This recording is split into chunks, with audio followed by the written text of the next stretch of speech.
A man joins a monastery where the monks take a vow of silence. He's told he may speak only 2 words every 10 years. After 10 years, he says, bed hard. Another 10 years pass. He says, food cold. Another 10 years. He says, I quit. The abbot replies, I'm not surprised. You've done nothing but complain since you got here. On Shabbat Chazon, the Shabbat before Tisha B'Av, we always read Parsha Devarim, which contains the sin of the Meraglim, which was the first Tisha B'Av. We're told in Parsha Shalach Lecha that after the Meraglim brought their report about the land, the people wept that night. The Gemara in Tanit 29 Amud Aleph tells us that Hashem said, you wept needlessly that night, and I will therefore establish for you weeping in future generations. This is Tisha B'Av, a day where we have experienced many tragedies, including the destruction of both the first and second Beit HaMikdash, the lost battle of Beitar in the Bar Kokhba revolt, the expulsion of Jews in England in 1290, the day by which the Jews had to leave Spain after the expulsion in 1492, and the outbreak of the First World War, among others. But is this fair? Klal Yisrael made one mistake. They cried inappropriately one night in one generation. Consequently, we have had thousands of years of Jewish suffering. How can that possibly be just? So what is the truth of the sin of the Meraglim? Why is it still relevant? Why are we still suffering? And what does it mean for us today? In his recounting of the story of the Meraglim in this week's Parsha, Moshe says that after the spies returned, Bnei Yisrael slandered in your tents, saying, because of Hashem's hatred for us, he did take us out of Egypt, to deliver us into the hand of the Amorite to destroy us. Imagine, yesterday man fell. Yesterday you drank from Miriam's well. Yesterday your clothes grew with you. Yesterday clouds protected you. Then today, Hashem hates us. How can someone possibly believe that? Rashi brings down on that comment from the Midrash in Sifrei Devarim that the opposite was true. Hashem loved the Jewish people. Rather, it was they who hated him. As a common proverb says, what is in your own mind about your friend, you imagine is what is in his mind about you. Modern psychology, of course, calls this projection. It is a defense mechanism. A person unconsciously attributes their own uncomfortable thoughts or feelings to someone else. What was going on? In Egypt, Klal Yisrael had experienced the most amazing miracles. In the Midbar, they experienced the same. The Jewish people were surrounded by the Ananei HaKavod, the clouds of glory. They ate the man that fell every day. They drank from Miriam's well, wore clothes that grew with them, and were protected by Hashem.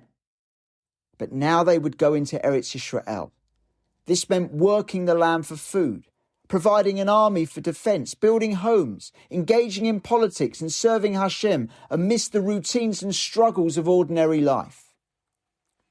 When a parent who carried their child everywhere makes it walk and won't carry it, the child can feel like the parent no longer cares. In fact, the parent makes the child walk because they care, not because they don't love the child, but because they do. The people took the next stage of their development as abandonment. But Hashem was giving Klal Yisrael a greater sense of autonomy because he loved them, not because he didn't. Do we make the same mistake? Do we sometimes rage against the challenges, difficulties and hurdles that we face and feel Hashem is letting us down or not helping us when the opposite is true? If I asked you, why did Hashem take us out of Egypt? Most people would answer, to receive the Torah, which is true, but not complete. The Torah itself gives an additional answer. The first time Hashem ever speaks to a Jew, Avraham Avinu, he tells him, Lech lecha, go for yourself. And he says, to the land that I will show you. This is Eretz Yisrael. When Avraham arrives in the land, Hashem tells him that he would give the land to Avraham's descendants. And when Hashem makes a brit, a covenant with Avraham, Hashem tells Abraham that although his descendants will be slaves in another land, they will return to Eretz Yisrael. Similarly, the first time Hashem speaks to Moshe to tell him that he is going to rescue Klal Yisrael from Egypt, he also tells Moshe that he is going to bring the Jewish people to Eretz Yisrael, a good and spacious land, a land flowing with milk and honey. And this is reiterated after the first time Moshe and Aaron go to see Pharaoh and he rejects Moshe's request to let the people go for 3 days. Hashem tells Moshe, I shall bring you to the land about which I raise my hand to give it to Abraham, Yitzchak and Yaakov, and I shall give it to you as a morashah, a heritage. I am Hashem. Yetziat Mitzrayim was never simply about leaving Egypt. It was about becoming the Kohanim of the world and serving Hashem in Eretz Yisrael. Without that destination, the journey loses its covenantal purpose. Eretz Yisrael is the physical expression of Hashem's Brit, his covenant with the Jewish people. Therefore, rejection of Eretz Yisrael was not simply the rejection of a land. It was the rejection of a destiny. To refuse the land was to refuse the covenant. And to refuse the covenant was to refuse Hashem himself. That is why in Parsha Shalach Lacha, Hashem does not say, how long will the people despise the land? Rather, he says to Moshe, how long will this people despise me? The deepest issue is not geography, but faith, trust, and acceptance of Hashem's covenantal mission. This is why in this week's Parsha, Moshe says, but you did not wish to ascend, and you rebelled against the word of Hashem. The spies made a fundamental mistake. They stopped looking at the world through the eyes of the covenant. They saw giants instead of the promise. They saw danger instead of destiny. They saw ordinary life instead of a place where holiness could be created. They saw abandonment instead of Hashem's love. They saw fear instead of faith. And that is why their sin has never really disappeared. Every generation has to decide whether it sees Jewish history through the eyes of the spies or through the eyes of Yehoshua and Caleb. Failure to see the world through the eyes of the covenant meant that this was not simply a misjudgment of military strength. It was a denial that Jewish history is guided by Hashem. It was a denial of our covenantal mission. Instead, they were relying on expediency, politics, and military calculations. And what about today? What considerations do we take into account when we are surrounded by enemies? Do we talk about our covenant with Hashem, our duty to Torah, and the unique mission of the Jewish people? Or do we instinctively think in terms of armies, diplomacy, and politics? Do we worry more about whether we are fulfilling our duties to Hashem as the Jewish people, or who is in the White House? When decisions about Eretz Yisrael are discussed today, how often do we hear the language of covenant and destiny? And how often do we hear only diplomacy, military strategy, and international opinion? Hasidic thought explains that the Meraglim wanted to remain secluded from the world. They were aware that everything would change once they entered Eretz Yisrael. In the Midbar, they lived a purely spiritual experience. In Eretz Yisrael, they would have to encounter the mundane. They would no longer receive the man from Shemayim. Rather, they would be compelled to farm the land. Instead of wearing garments that would last and grow with them, they would be forced to make their own clothes. They feared that living ordinary lives would detract from their relationship with Hashem. They would fall from the high level of spirituality at which they lived in the Midbar. When the Meraglim described the land as Eretz Ochelet Yoshveha, a land that devours its inhabitants, they meant that this earthly, ordinary existence would devour them and make them lowly and unspiritual. Once Bnei Yisrael arrived in Eretz Yisrael, all the miracles of the Midbar would end, and the land would devour them, putting an end to their spiritual progress. The Meraglim were willing to forego the numerous mitzvot that can only be performed in Eretz Yisrael to spend more time focusing on the divine. the Meraglim made a fundamental mistake. Judaism does not want us to connect with Hashem by abstaining from the ordinary and mundane. We are not only connected with Hashem when we are davening or learning Torah. Hashem wants us to interact with the mundane and elevate it. We can work in business and undertake the menial tasks that are essential to life. However, by undertaking these activities, following Torah and mitzvot, for example, treating workers fairly, paying wages on time, being honest in the way that we trade, we can elevate the mundane. The Meraglim feared losing their spirituality by entering ordinary life. There are some Jews that fear this today. However, we also face another related issue. That is, some Jews fear bringing spirituality into ordinary life. They are happy for Torah to be in the Beit HaMidrash, in shul and in the home on Shabbat. However, they say don't bring Torah into politics. Don't bring Torah into the army. Don't bring Torah into commerce and business. Religion must be reserved for certain facets of life.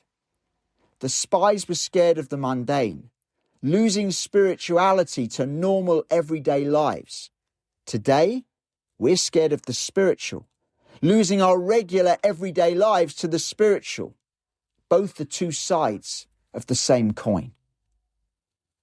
If the mistake of the spies is that they stopped looking at the world through the eyes of the covenant, then perhaps we can understand a remarkable statement in the Yerushalmi. It says in Talmud Yerushalmi in the first chapter of Yoma that any generation in which the Beit HaMikdash is not rebuilt is considered as if they had destroyed it. In other words, our generation is not suffering solely because of the mistakes of the past. We bear responsibility for our own spiritual condition. When the Meraglim said that we could not conquer the land, it was a rejection of the idea that Jewish history is guided by Hashem. What do we think today? Do we live as though Jewish history is guided by Hashem? Or do we debate and talk about politics and human actors without any references to Hashem? What do we really believe drives the Jewish future? The Meraglim saw Eretz Yisrael as a barrier to their spirituality, that it would inhibit who they could become, not enhance who they could become. And today, do we see Eretz Yisrael as a burden or a fulfillment of Jewish destiny? Do we, like the Meraglim, sometimes speak negatively about the land? Do we see living in Eretz Yisrael as an opportunity to bring growth and spirituality and Torah into all facets of our lives? Rabbi Shimshon Pinchas points out that when we attend a wedding, even if our connection to the Chatan and Kala is quite distant, we can eat and dance and participate and genuinely feel joy. Yet, when we attend a Shiva house, if the connection is distant, it is almost impossible to cry with the Avelim. In other words, the emotion of sadness is a much deeper one than that of joy. For the generation of the Meraglim to weep that night of Tisha B'Av meant that they genuinely believed, even if it was momentary, that they would be better off going back to Egypt than going into Eretz Yisrael. As they said, let us appoint a leader and let us return to Egypt. Even if temporary and in the moment, they were prepared to abandon the covenant, Torah and Hashem. And today, we cry now because we should not have cried then. But do we cry? Do we genuinely yearn for the Beit HaMikdash? Do we really appreciate what we are missing? Have we truly understood and internalized that all of Jewish suffering, the anti-Semitism, pogroms, the need to flee different lands, the Holocaust, they're all an outcome of the destruction of the Beit HaMikdash and exile? The generation of the Meraglim were punished because they cried when they shouldn't have done. Today, we don't cry when we should. In Parsha B'Chukotai, during the Tochacha, the Torah repeatedly uses the word keri, which Chazal explain means happenstance, casualness, seeing events as coincidence rather than providence. Hashem says, if you behave casually with me, then I too will behave towards you with casualness. Kerry means seeing history through the eyes of coincidence rather than through the eyes of the covenant. That is precisely what the Meraglim did. The generation of the Meraglim engaged in an exercise of cognitive dissonance. At the very time Hashem was providing with the man every day, Miriam's well, the Ananei HaKavod, clothing that grew with them, and divine protection in a hostile environment, they were doubting Torah, the covenant, and Hashem's plan. This is treating Hashem with casualness, as a given, as if this level of care is nothing. Today, are we in danger of doing the same? The Jewish people are a tiny people, making up 0.2% of the world's population. We have been persecuted more than any other nation on earth, and yet we outlast every other nation on earth. We return to our land 2,000 years after exile, reviving our language and building a state. No other nation has ever done that. And despite being surrounded by enemies who want to wipe us out, Eretz Yisrael does not only survive, but it thrives with population growth, a strengthening economy, and incredible cutting-edge technology and inventions that contribute to the world. Yet do we believe that Hashem is running the world? Do we act as if we do? Do we genuinely believe in Jewish destiny and redemption? Are we truly striving with all our energy to bring about the rebuilding of the Beit HaMikdash? The spies looked at Eretz Yisrael and saw giants. Yehoshua and Caleb looked at exactly the same land and saw a promise, destiny, the Jewish future. The spies looked at the land and believed the promise had become impossible. We have witnessed something the spies never did. 2,000 years later, the Jewish people returned. The language returned. The desert blooms. Torah has never been stronger. Millions of Jews live once again in Eretz Yisrael. The spies stopped looking at the world through the eyes of the covenant. Yoshua and Caleb never did. 3,000 years later, nothing has changed. Every generation has to decide which eyes it will use. And perhaps this is why we read this Parsha every year before Tisha B'Av. Not to remember their failure, but to decide whose eyes we will use to look at Jewish history. The eyes of the spies or the eyes of Yoshua and Caleb?